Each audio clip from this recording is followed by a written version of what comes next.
wabarakatuh.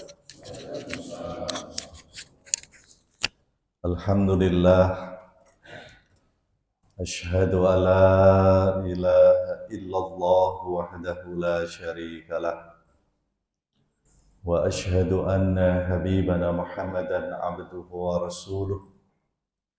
Allahumma salli wa sallim wa barik ala Muhammadin wa alihi wa ashabihi ajma'in. Hadirin rahimakumullah, syukur alhamdulillah hari ini kita memulainya dengan melakukan kesolehan. Kita menghadap Allah dengan cara yang baik. Kita awali dengan sholat 2 rakaat sebelum subuh, yang kata Rasul, khairum minad dunya wa ma fiha.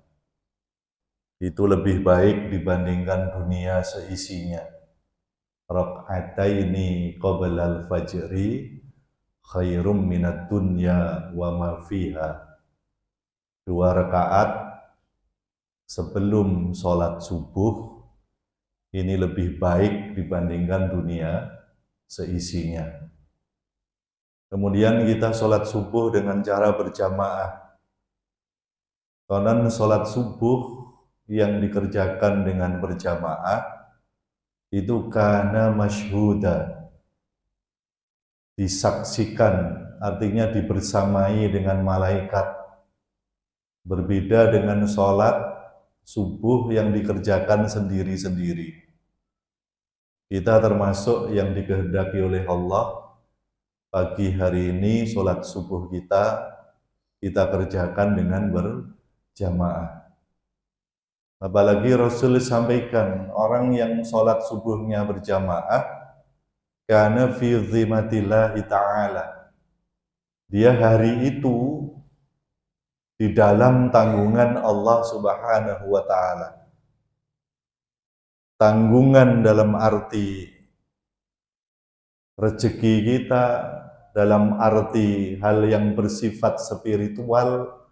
Bahkan ada ulama yang memberi istinbat, jikalau hari itu orang itu dikehendaki mati karena sholat subuhnya dikerjakan dengan berjamaah, maka matinya masuk kategori mati yang husnul khotimah. Kita sudah kerjakan itu. Dan jikalau ini nanti kita bertahan sampai tulu, sampai syuruk, kemudian kita sholat 2 rakaat, orang sering menyebut dengan sholat Isra, maka itu nilai kebajikannya seperti orang yang haji dan umrah yang sempurna. Haji tahun ini diumumkan berapa Pak biayanya? Hampir 60 juta lagi. Hampir 60 juta. Kalau umrah sekarang ya naik turunnya sekitar 30 juta. Jikalau kita tidak mampu secara finansial, sehingga tidak mampu haji, tidak mampu umrah, maka jikalau kita sholat Isra, itu nilai kebajikannya sama dengan orang yang haji dan umrah sempurna. Nah, kira-kira hari ini tulu jam berapa? Jam 5 lebih sekitar 28-26, leres nggih. Nah, mudah-mudahan kita nanti bisa bertahan sampai jam itu nggih. Kok guyu? Sirin jenengan berapa menit ini saya ngasih kultum ini. Hadirin rahimakumullah, sebagaimana yang mungkin diumumkan di masjid ini, pagi hari ini saya diamanai untuk menyampaikan materi kajian tentang keutamaan La ilaha illallah. tentu memaknai la ilaha illallah bukan hanya sekedar ucapan, tapi lebih daripada itu, la ilaha illallah, kalimat itu kalau ditranslate dalam bahasa Meri, bagaimana? Dalam tataran akidah, keyakinan, bagaimana? Baru kita akan mendapatkan keutamaan sebagaimana yang dikabarkan oleh Rasulullah Shallallahu Alaihi Wasallam. Ketika Rasul sampaikan misalnya, man akhiru kalamihi la ilaha illallah, barang siapa yang kata terakhir yang dia ucapkan adalah la ilaha illallah, dakhalal jannah. Kata dakhala itu kan fi'lul madhi, bentuknya past tense. Sementara surga neraka itu kan masih nanti. Kalau menurut dimensi waktu kita di dunia, swarga itu jesuk, masih nanti. Tapi kenapa hadis ini menggunakan kata dakhala? Itu para ahli bahasa mentranslate dakhalal jannah, maknanya pasti akan masuk surga. Jadi ada tambahan pasti akan masuk surga. Syaratnya apa? Jikalau kata yang terakhir yang diucapkan adalah kalimat la ilaha illallah. Sekalipun dia punya masa lalu sebagai orang kafir, dia punya jejak rekam sebelumnya yang mungkin puluhan tahun bukan sebagai seorang muslim. Contohnya siapa? Contohnya Abu Thalib. Abu Thalib, paman Rasul, yang memelihara Rasul, mau mengasuh Rasul, ini sejak Rasulullah umur 8 tahun. Beliau menyayangi Rasulullah melebihi kasih sayangnya kepada anak-anaknya sendiri. Beliau sangat mencintai Rasul dan sangat dicintai oleh Rasul. Cuman beliau itu kolega-koleganya ini adalah orang-orang musyrik. Abu Jahal, kemudian Abu Sufyan, Al-Walid ibnul Mughirah, tokoh-tokoh Quraisy saat itu adalah kolega-koleganya. Mereka itu seakan sudah punya komitmen untuk menjaga agama leluhur. Sehingga agama yang disampaikan oleh Rasulullah itu dinilai agama yang bertentangan dengan ajaran leluhur.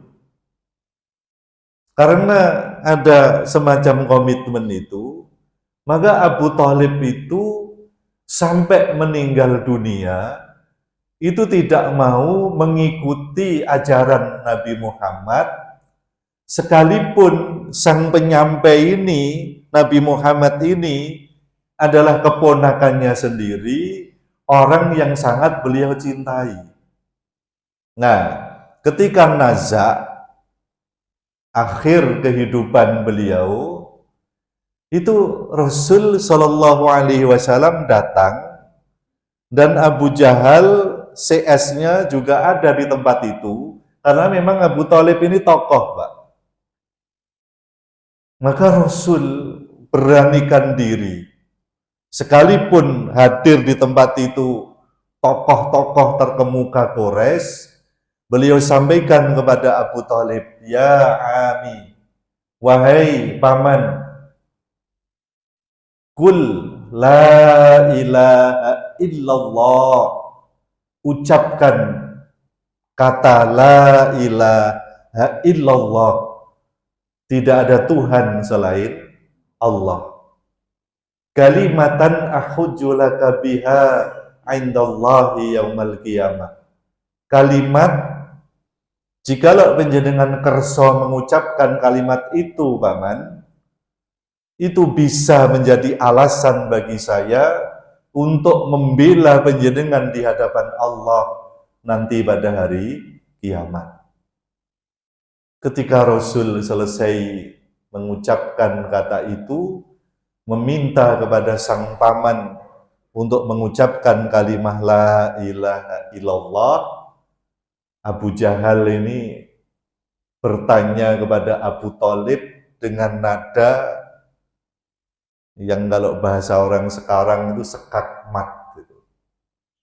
Arghibta ad-dini Abdul Muthalib, awakmu wis gak seneng ya karo agamane Abdul Muthalib. Abdul Muthalib itu siapa, Pak? Kakeknya Rasulullah. Berarti apanya Abu Thalib? Ayahnya. Kita kan sudah punya komitmen menjaga agama leluhur kita. Agama leluhur kita berarti agamanya Abdul Muthalib. Kalau kamu mengucapkan la ilaha illallah, itu sebuah ideologi yang tidak diajarkan oleh leluhur kita, termasuk nggak dipegang oleh Abdul Muthalib, kamu akan mau mengikuti apa yang dimaui Muhammad dengan meninggalkan agama leluhur kita. Arghibta an dini Abdul Muthalib, awakmu gak suka lah karo agamane Abdul Muthalib. Nah, pendek cerita, sang paman ini, Pak, padahal berkali-kali, Pak, disuruh mengucapkan kalimat la ilaha illallah itu berkali-kali. Rasul sampaikan, ya ami, qul la ilaha illallah, itu berkali-kali. Tapi berkali-kali pula Abu Jahal bertanya, awakmu gak seneng tak karo agamane Abdul Muthalib?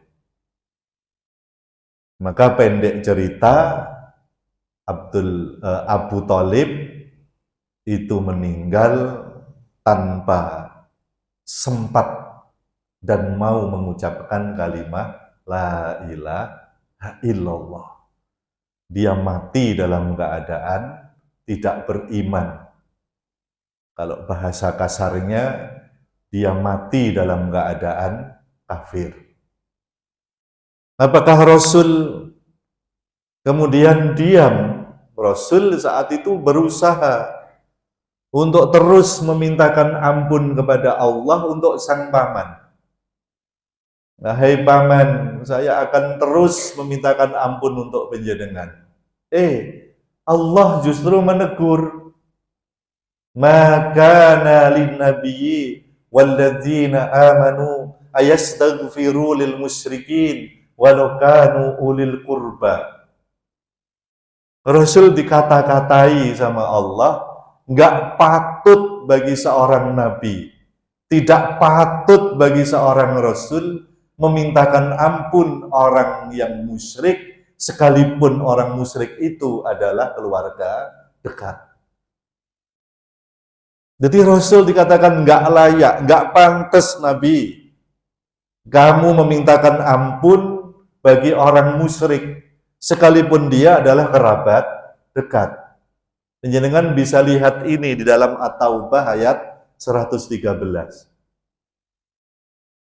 Maka ketika Rasul, ya namanya paman yang beliau cintai, bukan meninggalnya yang menjadikan beliau sedih, tapi tidak berimannya sang paman, sehingga memintakan ampun saja terlarang oleh Allah, ini yang membuat beliau sedih. Maka Allah kembali menegur bahwa kamu tidak akan mampu memberi petunjuk sekalipun kepada orang yang paling kau cintai. Innaka la tahdi man ahbabta. Sesungguhnya engkau tidak akan mampu memberi petunjuk sekalipun kepada orang yang kamu cintai. Lalu pertanyaannya, Pak, andai Abu Thalib itu mau mengucapkan la ilaha illallah, kira-kira selamat apa enggak? Selamat apa enggak, Pak? Selamat. Sebab yang mengatakan itu Rasul. Panjenengan mau nyatakan saja bahwa tidak ada Tuhan selain Allah, engkau ucapkan kalimat la ilaha illallah, itu kalimatun ahujju laka biha indallahi yaumal qiyamah. Kalimat yang bisa menjadi hujah bagi saya, alasan bagi saya, dalil bagi saya untuk bisa memberi pembelaan bagi engkau sang paman, engkau wahai paman, di hadapan Allah nanti pada hari kiamat. Maka saya ingin tanya sama penjenengan, kalau kita mentalkin keluarga kita yang sakit, kita talkin, kita tuntun membaca kalimat apa, Pak? La ilaha illallah. Ada loh orang, ojo la ilaha illallah. Lah emangnya apa? Engko la ilaha terus mati ya apa? Nah, itu berarti wis akal, ngono kuwi akal berarti. Kenapa? Sebab Rasul yang diperintahkan membaca kalimat la ilaha illallah. Ya sudah, kita begitu. Nah, dalam tataran praktis gimana? Ini, Pak.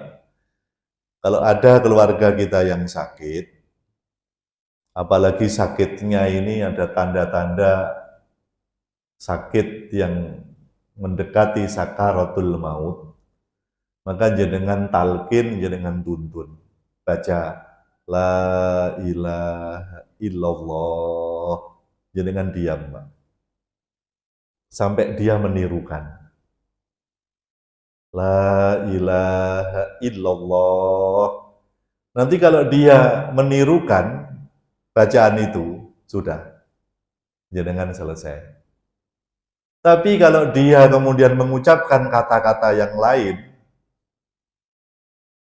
ngelak, aku nyuwun mi, nah berarti dia sudah mengucapkan kata-kata yang lain. Itu jenengan talqin lagi, Pak. Sehingga penjenengan memastikan yang terakhir dia ucapkan adalah kalimat la ilaha illallah. Nah, itu tidak hanya 1 jam, 2 jam. Tidak hanya sehari, 2 hari. Kadang-kadang sampai berhari-hari, kadang-kadang sampai berminggu-minggu. Memang orang yang menunggui orang yang sakit harus sabar dan siap mental menghadapi kesulitan semacam itu. Kenapa? Supaya kita bisa menjadi penolong orang yang kita cintai. Mungkin bapak kita, mungkin ibu kita. Ibu yang melahirkan kita, yang memberi pemeliharaan kepada kita sejak lahir dengan penuh kasih sayang. Yang dia siap melakukan apapun untuk kita. Pantes, Pak. Jikalau kita ini betul-betul berjuang sungguh-sungguh, kita tunggui betul-betul sampai kita pastikan dia meninggal dalam keadaan mengucapkan kalimat la ilaha illallah. Tapi itu menurut cerita para ulama juga bukan hal yang mudah. Penjenengan pernah dengar istilah sakaratul maut? Pernah mendengar? Sakaro itu maknanya apa? Sakaro itu kan bahasa Arab. Sakaro itu maknanya apa? Sakaro itu maknanya mendem, Pak. Mabuk. Ada hadis misalnya ma askaro kathiruhu faqaliluhu haramun.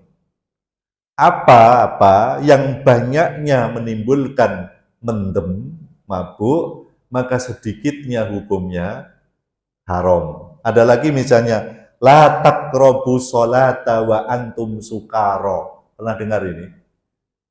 Janganlah kamu mendekati sholat sementara kamu dalam keadaan mabuk. Sakaro itu maknanya mabuk, Pak. Sakaratul maut itu orang yang dalam keadaan mabuk karena saking sakitnya secara fisik yang dia rasakan. Mabuk gimana? Dia berada dalam kondisi antara sadar dan tidak. Sehingga masing-masing kita, Pak, ini usikum Mbak Iya, Pak. Jangan meremehkan momen-momen sakaratul maut, jenengan nganggep enteng. Oh, saya kan gampang hanya mengucapkan la ilaha illallah. Kalimah la ilaha illallah sekarang dalam kondisi sehat, orang Nasrani pun jenengan suruh mengucapkan bisa, Pak. Tapi dalam kondisi sakaro, dalam kondisi mabuk, dalam keadaan tidak sepenuhnya sadar, belum tentu orang karuan, Mbak. Uang itu mampu mengucapkan kalimat itu. Maka jika saudara-saudara kita, misalnya habis sholat, kemudian dia membaca la ilaha illallah, la ilaha illallah, itu sakrupan-rupan onok dalile, Pak. Saya pernah menemukan sebuah dalil dalam kitab Irsyadul Ibad ila Sabili Rasyad. Ini dialog antara Rasul dan antara sahabat. Sahabat ini menasihatkan, jadidu imanakum, perbaharuilah imanmu. Imanmu ini nyar-nyarono. Kalau dalam cara mobil ini kamu tune up itu. Caranya gimana? Aksiru biqauli la ilaha illallah. Perbanyaklah dengan mengucapkan kalimat la ilaha illallah. Itu cara memperbaiki iman. Sehingga awake dhewe gitu, walaupun enggak biasa mengucapkan kalimat la ilaha illallah diulang-ulang dan sebagainya, jenengan enggak biasa. Tapi saya pesen jenengan ojo ngelincipi lambi lek ono wong melakukan hal semacam ini. Itu saudara kita seiman, dia menyatakan bahwa tidak ada Tuhan selain Allah. Caranya seperti itu yang kita mungkin tidak familiar dengan cara semacam itu. Bisa diterima, Pak? Ya, jadi mengucapkan la ilaha illallah. Kenapa? Sebab sangat mungkin, Pak, kalimat itu kalau diucapkan berulang-ulang, kalau istilah orang pinter, ini tersimpan di otak bawah sadar. Sehingga terucap ketika dalam kondisi refleks di luar kesadaran kita. Orang yang biasa mengucapkan kalimat-kalimat tertentu, maka kalimat itu tersimpan, Mbak, di otak bawah sadar yang seringkali terucap dalam keadaan dia tidak sadar. Orang yang setiap kali misalnya kesandung, dia mengucapkan innalillah atau masya Allah utawa subhanallah. Orang setiap kali melihat hal yang dia nilai baik, alhamdulillah. Kok dia mengucapkan itu, Pak?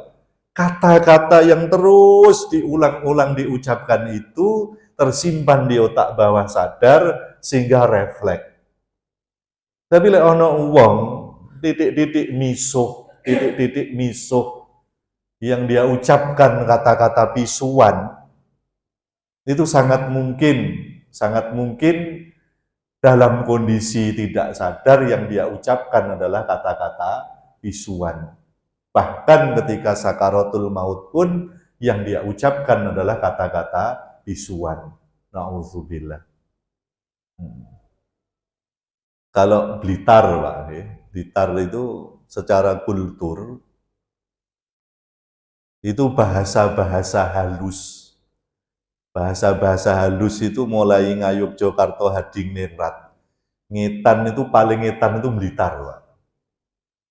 Paling ngetan Blitar. Jadi Blitar, Tulungagung, Galek, Ponorogo, Madiun, Magetan, itu bahasanya itu hampir sama.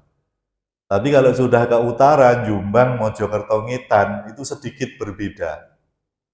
Sedikit berbeda. Sehingga nyuwun sewu, kata-kata pisuan yang menurut orang Surabayaan itu biasa. Jadi ketika orang dikata-kata itu biasa, Pak, nggak membekas di hati. Ini berbeda dengan ucapkan kepada orang Blitar, Pak. Wong Blitar kok mau pisui, Pak. Itu teko hati, Pak. Sebab telinganya nggak biasa mengucapkan kata-kata semacam Itu. Hadirin yang saya hormati rahimakumullah. Oleh sebab itu, jenengan dalam tataran praktis itu yang pertama, lek ono dulur, keluarga, orang-orang yang kita cintai, bahkan siapapun sekalipun bukan dulur, sekalipun bukan keluarga, lek penjenengan mendapati dia dalam keadaan nazak, maka penjenengan upayakan untuk mentalkin, membaca kalimat la ilaha illallah, sebab itu sangat menolong dia. Ucapan itu akan menyelamatkan dia kelak nanti di akhirat. Jari sapa? Jari Kanjeng Nabi, jari Rasulullah Shallallahu Alaihi Wasallam. Lalu yang jadi pertanyaan, jenengan percaya napa mboten? Percaya napa mboten? Nah, percaya. Yang kedua, kita sendiri, awake dhewe, ini harus memastikan diri nanti itu ketika nazak, saat-saat terakhir menjelang kematian kita, saat-saat terakhir kehidupan kita di dunia ini, haruslah mengucapkan kalimat itu. Ada sebuah hadis Rasul Shallallahu Alaihi Wasallam itu dawuh begini, man syahida, barang siapa yang bersaksi, ala ilaha illallah, bahwa tidak ada Tuhan selain Allah, wa anna Muhammadan Rasulullah, dan bahwa sesungguhnya Muhammad adalah utusan Allah, wa ana Isa, dan sesungguhnya Isa Abdullahi wa Rasuluhu, dia adalah hamba Allah dan utusannya, wa kalimatun alqaha ila Maryam, dan kalimat bukti keagungannya yang Allah tampakkan pada diri Maryam, wa anal jannata haq, dia juga bersaksi bahwa surga itu benar, wa anan nara haq, dan bersaksi bahwa neraka itu benar, maka dia akan masuk surga betapapun amalnya. Syaratnya bersaksi bahwa tidak ada Tuhan selain Allah. Bersaksi pula bahwa Nabi Muhammad adalah utusan Allah. Lalu terkait dengan sebuah kepercayaan yang banyak diucapkan oleh orang-orang Nasrani, bahwa Isa, Yesus adalah Tuhan. Lalu kalau kita terkait dengan siapa Isa, siapa Yesus, kita akan mengatakan Abdullahi wa Rasuluh. Dia hamba Allah dan utusannya. Dia itu hamba Allah, hamba Pak, bukan Tuhan. Tapi dia adalah utusan Allah. Dia bukan orang bain-bain, bukan orang yang gridnya seperti kita. Orang yang baik, orang yang soleh Pak memang. Sehingga Allah berkenan mengangkatnya sebagai utusannya, menganugerahkan kepadanya kitab Injil. Tapi dia hanyalah hamba biasa. Loh Pak, dia kan nggak punya ayah, proses kelahirannya nggak sama dengan umumnya manusia. Itu kalimatun alqaha ila Maryam. Itu kalimat Pak, bukti keagungan Allah yang Allah nampakkan pada diri Maryam. Untuk apa? Untuk menyatakan di hadapan manusia bahwa kekuasaan Allah itu mutlak, kekuasaan Allah itu absolut, Allah berhak ngapain saja, berbuat apa saja, sekalipun bertentangan dengan rasio dan logika manusia. Kalau rasio penjenengan, logika penjenengan, akal penjenengan, wong wedok itu gak mungkin Pak meteng lek gak disenggol wong lanang. Gak ono cerita wong nggak duwe bapak. Niku lek akale jenengan. Tapi kalau Allah punya mau menciptakan Isa tanpa ada bapaknya, menghendaki Maryam hamil tanpa disentuh oleh laki-laki, jenengan harapnya apa? Mau protes jenengan? Nah, Allah ketika membuat skenario kehidupan semacam ini, gawe lakon ngene iki untuk menunjukkan bahwa kekuasaannya mutlak. Jenengan nggak oleh protes. Itu sebetulnya maunya itu. Orang kok kemudian Isa disikapi secara berlebihan. Loh, dia kan nggak punya ayah. Lalu rohnya itu roh apa? Roh Kudus. Roh Kudus itu unsurnya dari Tuhan. Sehingga Isa memang manusia, tapi di dalam dirinya ada Tuhan, ada sifat-sifat ketuhanan. Buktinya dia bisa menghidupkan orang yang mati. Akhirnya sekarang banyak orang menyebut tidak lagi Tuhan Allah, tapi Tuhan Yesus. Jenengan kalau mendengar orang Nasrani menyebutnya Tuhan Yesus, bukan Tuhan Allah. Kecuali kelompok Yehua. Kalau Yehua itu dia meyakini bahwa Yesus itu bukan Tuhan. Tuhan itu Yahweh, Yahweh itu Allah. Untuk kelompok ini seperti itu.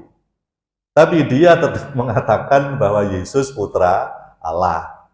Untuk kelompok saksi Yehua juga begitu. Nah, kembali kepada yang kita bahas. Jenengan gimana, Pak? Isa ini siapa? Dia Rasul, dia hamba Allah, manusia seperti kita. Dia punya sifat-sifat ketuhanan apa enggak?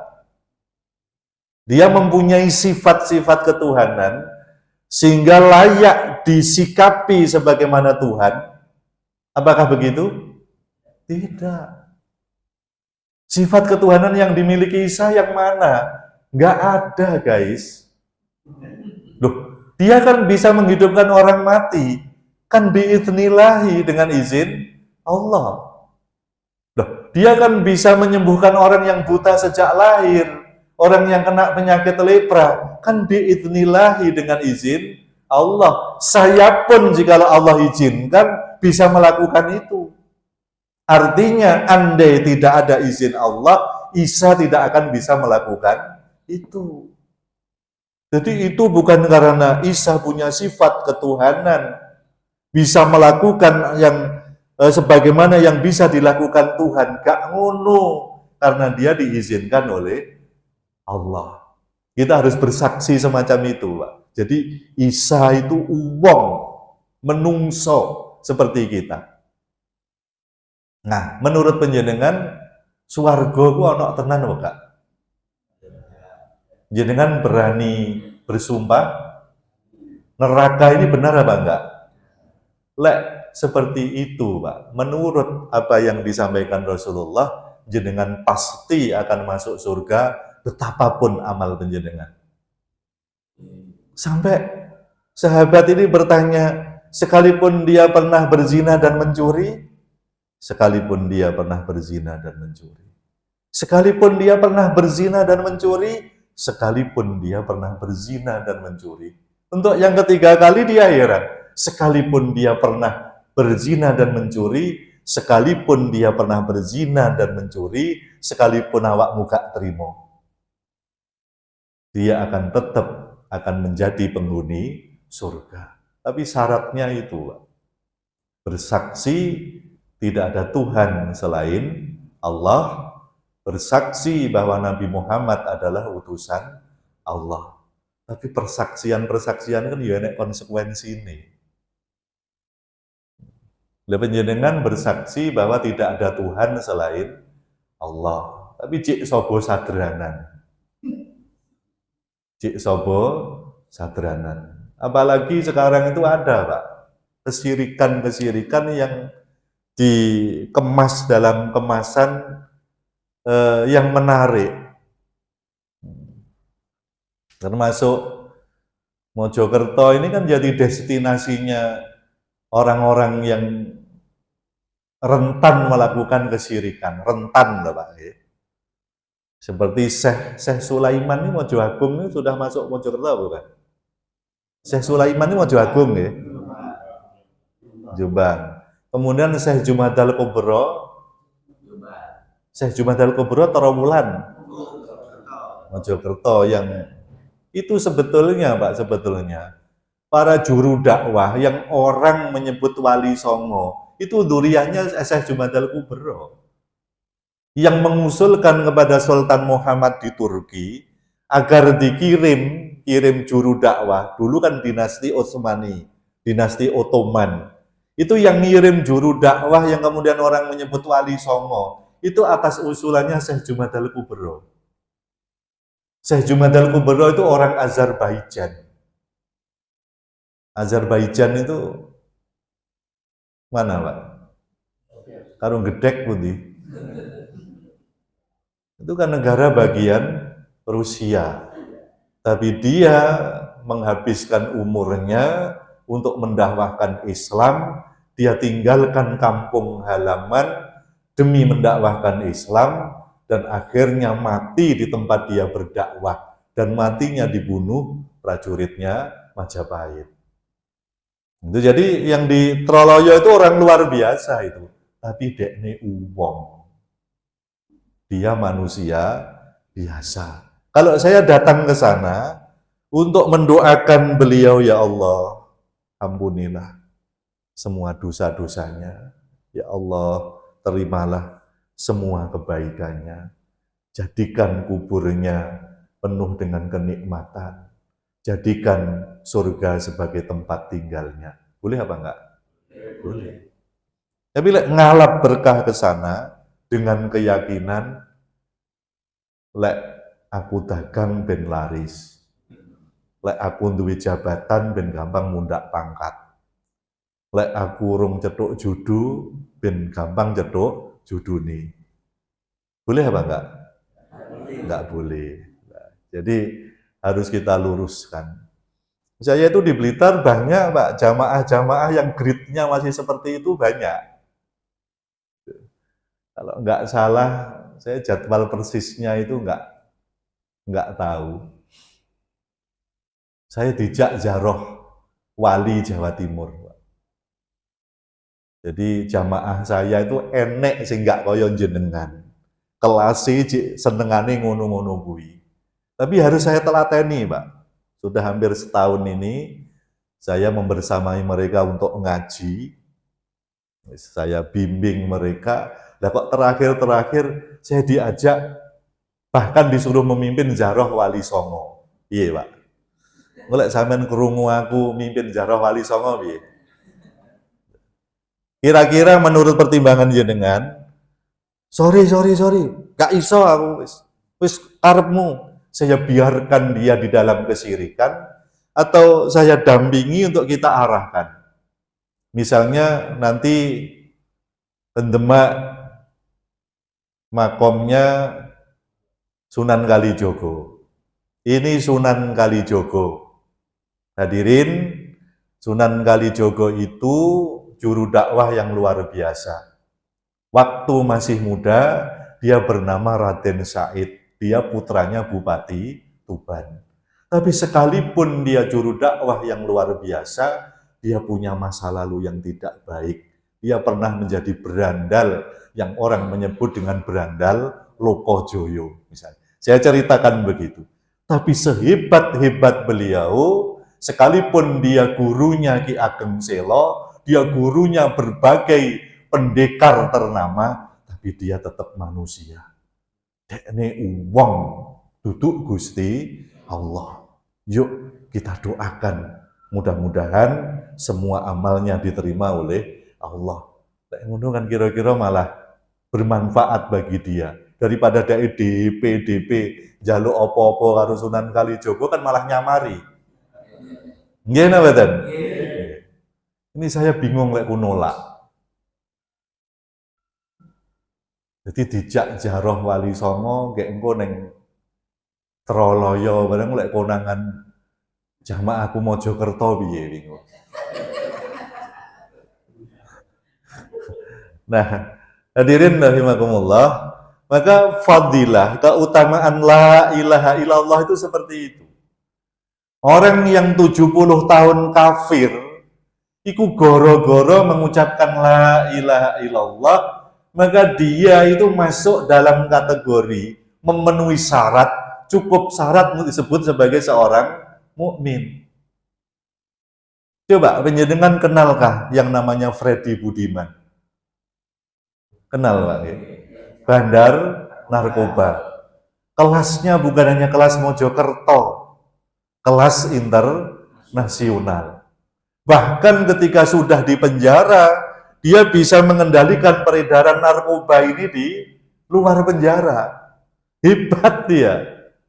Bahkan ketika sudah di penjara, Pak, hampir tiap hari itu didatangi artis-artis cantik, Pak.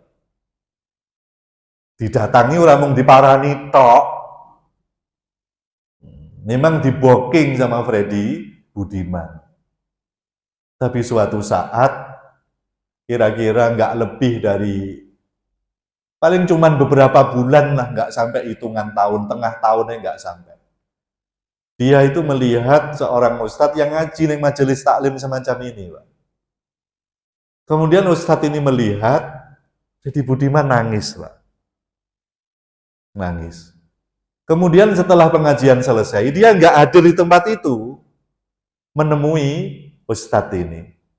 Kemudian dia menyatakan tertarik, kok saya terpanggil. Kalau begitu ayo kita bimbing. Ayo kita menuju dan meniti jalan yang benar. Jadi Budiman mau, Pak. Akhirnya dia menyatakan masuk Islam. Beberapa saat, nggak lama setelah itu dia dieksekusi. Ketika dia dimintai permintaan terakhir, dia ingin supaya ketika ditembak matanya nggak usah ditutup. Dan dia ingin jenazahnya yang merawat, yang memulasarakan ustadz ini. Dia masuk Islam. Ustadz ini bercerita, sing cerita ustadz, aku gak roh dewi. Saya melihat ada tanda-tanda yang jelas Freddy Budiman Husnul Khotimah. Jadi Husnul Khotimah, Pak. Apa alasannya? Sesaat setelah meninggal, nampak di keningnya ini ada keringat. Kemudian wajahnya cerah dan tersenyum. Dewi gak iso, Pak, memvonis, bandar narkoba kurang ngajar, merusak generasi. Neraka, gak iso neraka nih. Wong sampean duduk panitia akhirat.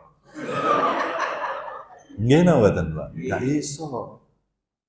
Sementara penjenengan mengklaim saya ini orang yang baik, saya kan ngaji tauhid, saya sudah bertahun-tahun kenal dengan agama, kenal dengan Islam. Ada kan Barseso, ada kan? Itu yang orang yang top sampai muridnya saja punya karomah, bisa berjalan bisa terbang. Muridnya itu punya karomah, punya keistimewaan itu bisa berjalan, Pak, neng awang-awang. Apalagi gurunya. Tapi Allah kehendaki dia ini matinya syu'ul khotimah.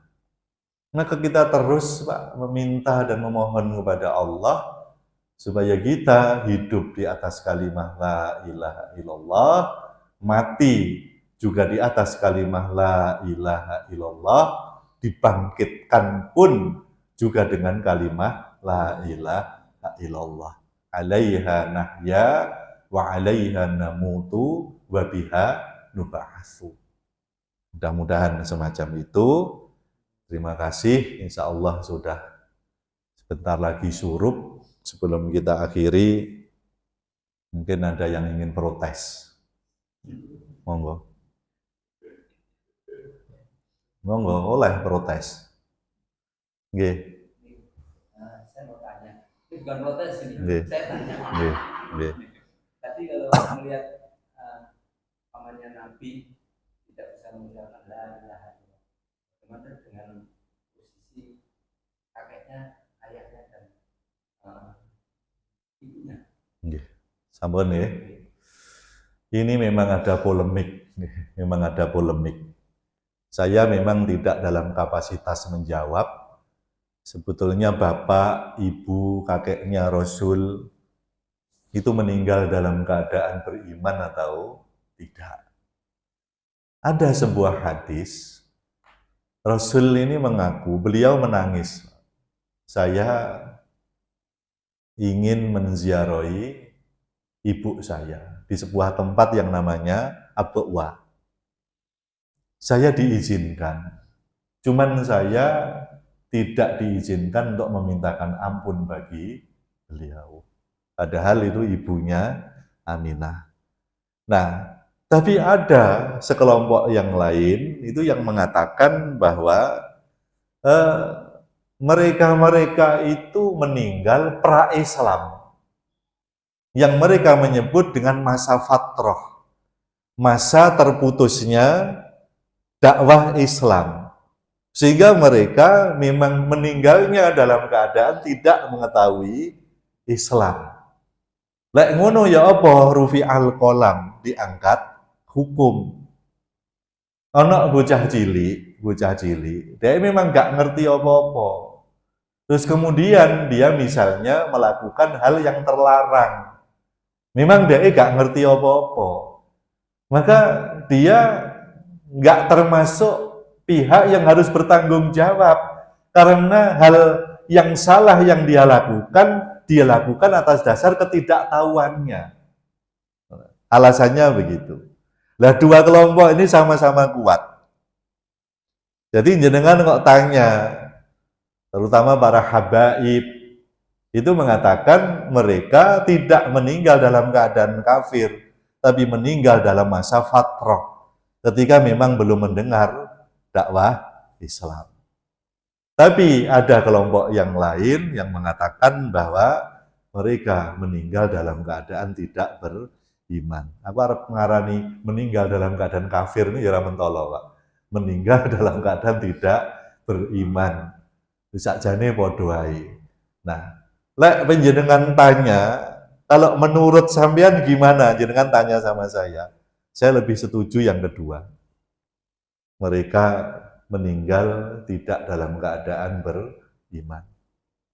Tapi ngene iki lek dirungok nih saudara-saudara kita yang lain, ini menyakitkan, Pak. Sebab mereka mencintai ahlul bait, mencintai keluarga Rasulullah. Sebab mereka yakin Rasul ini nggak mungkin lahir dari sulbi-sulbi orang-orang kafir. Wallahu a'lam bishawab. Ngoten nggih? Yang lain. Nggih. Yang mau saya tanyakan, apakah boleh waktu pada sakaratul maut itu mengucapkan kalimat Allah, karena la ilaha illallah mungkin terlalu panjang, apa bisa menyelamatkan mayat itu di surga nanti? Nggih. Jadi kalau Rasul itu yang dihadapi sama, Pak. Ketika itu Abu Thalib juga dalam keadaan sakaratul maut. Yang beliau inginkan mengucapkan kalimat la ilaha illallah. Dan jenengan berisani, Pak. La ilaha illallah. Ini kalimat yang terenteng, Pak. Kalimat yang coba jenengan ucapkan. Itu kalau diselidiki, Pak, vokalnya, konsonannya, ini kalimat yang paling ringan, la ilaha illallah. Yang apa ini? Yang bekerja itu cuman lisan. Berbeda dengan ghairil. Itu kan sudah ghairil maghbu. Itu kan sudah nah, la ilaha illallah. Coba, kan cuman ini. Sehingga diselidiki oleh para ulama, kesimpulannya itulah kasih sayang Allah, kalimat yang menyelamatkan, tapi sebetulnya enteng untuk diucapkan. Sehingga kalau saya menjawab, ya harus utuh, Pak. La ilaha illallah. Kalau kemudian ada orang yang berpendapat, loh Pak, mulai muni la ilaha, terus kemudian mati, Allah yang diucapkan gimana? Sekali lagi, itu sudah akal. Jadi akal awake dhewe yang mengintervensi. Karena apa? Yang dicontohkan oleh Rasul mengucapkan kalimat la ilaha illallah. Terlalu panjang tidak. La ilaha illallah bukan kalimat yang terlalu panjang, bahkan sangat pendek. Ngaten Pak nggih? Yang lain?